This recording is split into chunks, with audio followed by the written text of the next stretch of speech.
শ্বশুর ফাদার, হ্যাঁ আপনি কি বিয়ে করেছেন? মহাজালা। আরে বিয়া না গেলে তোরটা আসলো কই থেকে? কারে বিয়ে করেছেন? তোর শাউরি রে। তো ঘরে ঘরে আত্মীয় হয়ে গেল না, বাইরে বিয়ে করলে তো একটা নতুন আত্মীয় বাড়তো। ওরে আল্লাহ রে, তুই চুপ কর চুপ কর।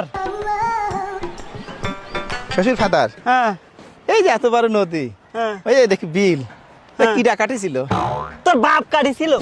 তুই এত মাটি ফেলেছিল কনে? আমি খাইছিলাম রে, আমি খাইছিলাম। দাঁতে কিস কিস করে নাই বালু মাটি?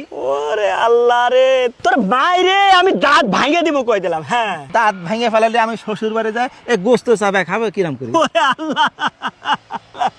শ্বশুর ফাদার কি হাসতেছেন? না না না, আমি কাশতেছি। আমি আছি হাসতেছেন।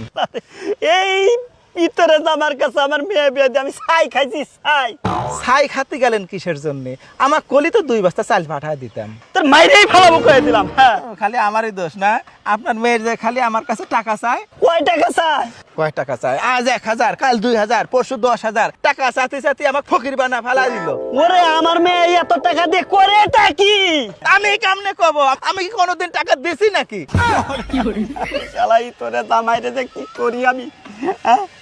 এই রে তোর আল্লাহ, তুমি আমারে উঠায় নাও। দেশের শ্বশুর সমাজেরে বলি, মেয়েকে বিয়ে দেওয়ার আগে জামাইয়ের সাথে মেয়ের মানাই কিনা, জামাই বুকা কিনা, এই সব কিছু দেখে তারপরে তোমরা তোমাদের মেয়েরে বিয়ে দিও।